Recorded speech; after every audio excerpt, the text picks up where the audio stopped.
Assalamualaikum warahmatullahi wabarakatuh.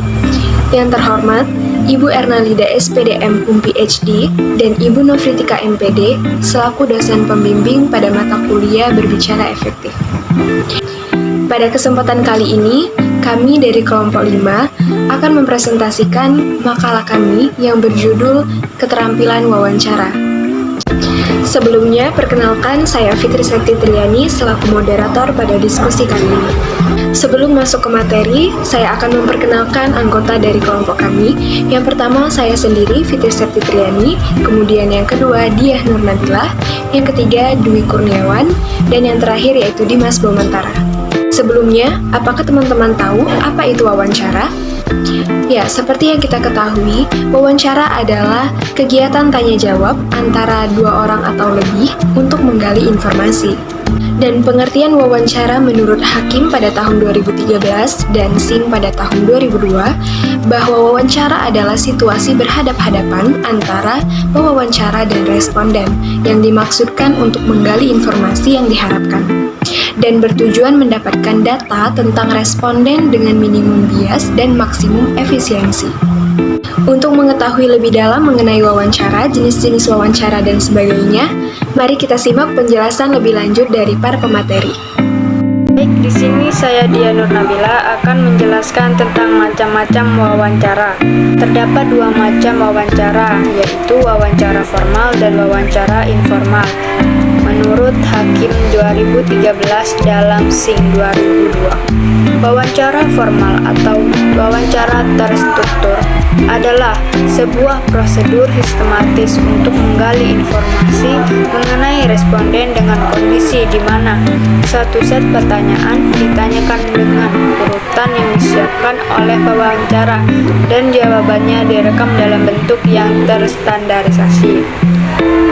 Sedangkan wawancara informal atau tidak terstruktur lebih kepada wawancara yang mengembangkan pertanyaan secara spontan ketika proses wawancara berlangsung. Seorang penyimak wawancara boleh memilih antara keduanya, mana yang lebih sesuai dengan karakternya sendiri, sesuai kemampuan komunikasinya. Tujuan pembelajaran menyimak wawancara. Menyimak wawancara termasuk salah satu jenis menyimak pemahaman atau komprehensif, yaitu menyimak untuk memahami dan menyerap isi materi yang disampaikan narasumber dalam sebuah wawancara secara tepat. Tujuan pembelajaran menyimak wawancara adalah melatih kepekaan siswa dalam menerima atau mencari informasi. Informasi yang digunakan untuk mendukung keterampilan berbahasa yang lainnya seperti berbicara dan menulis. Menurut Puspitarini 2013. Baik, saya memaparkan materi prosedur wawancara. Prosedur wawancara menurut Creswell tahun 1998 menjelaskan bahwa prosedur wawancara seperti tahapan berikut ini. 1. Identifikasi para partisipan berdasarkan prosedur sampling yang dipilih. 2. Tentukan jenis wawancara yang akan dilakukan dan informasi apa yang relevan dalam menjawab pertanyaan penelitian. 3. Siapkan alat rekam yang sesuai. 4. Cek kondisi alat rekam. 5. Susun protokol wawancara. 6. Tentukan tempat untuk melakukan wawancara. 7. Berikan informasi konsens pada calon partisipan. 8. Selama wawancara, sesuaikan dengan pertanyaan, lengkapi pada waktu tersebut. Jika mungkin, hargai partisipan dan selalu bersikap sopan santun. Cara pembagian jenis wawancara yang dikemukakan oleh Patton 1980-197, yaitu wawancara pembicaraan informal. Pada wawancara pembicaraan informal, pertanyaan yang diajukan sangat bergantung pada pewawancara itu sendiri. Pendekatan menggunakan petunjuk umum. Pada wawancara pendekatan menggunakan petunjuk umum, wawancara ini mengharuskan pewawancara membuat kerangka dan garis besar pokok-pokok yang dirumuskan tidak perlu ditanyakan secara berurutan. Wawancara baku terbuka pada jenis wawancara ini adalah wawancara yang menggunakan seperangkat pertanyaan baku. Saya akan melanjutkan materi tentang 10 prinsip wawancara menurut Iswara 2005. Yang pertama, jelaskan maksud wawancara. Yang kedua, lakukan riset latar belakang. Yang ketiga, ajukan jadwal.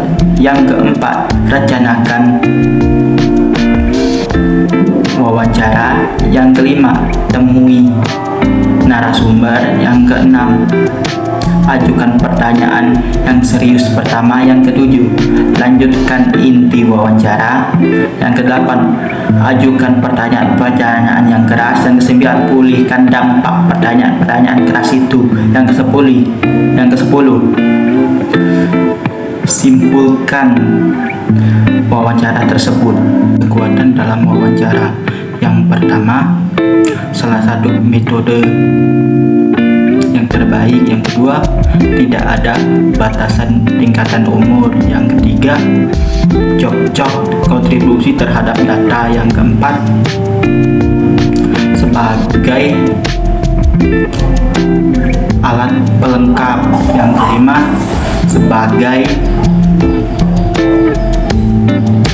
observasi bersama-sama.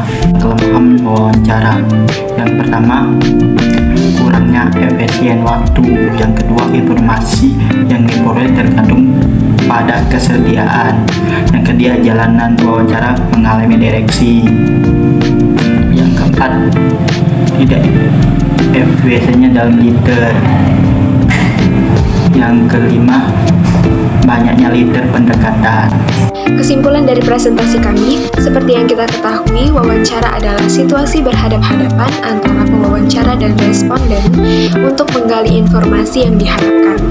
Dan menyimak wawancara adalah menyimak untuk kegiatan bertanya dan menjawab antara pewawancara dengan pihak yang diwawancarai atau narasumber.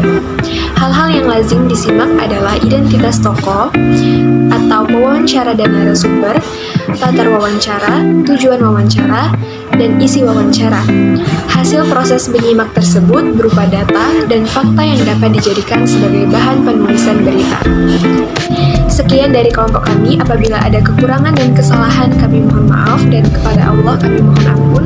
Wabillahi taufiq wal hidayah. Wassalamualaikum warahmatullahi wabarakatuh.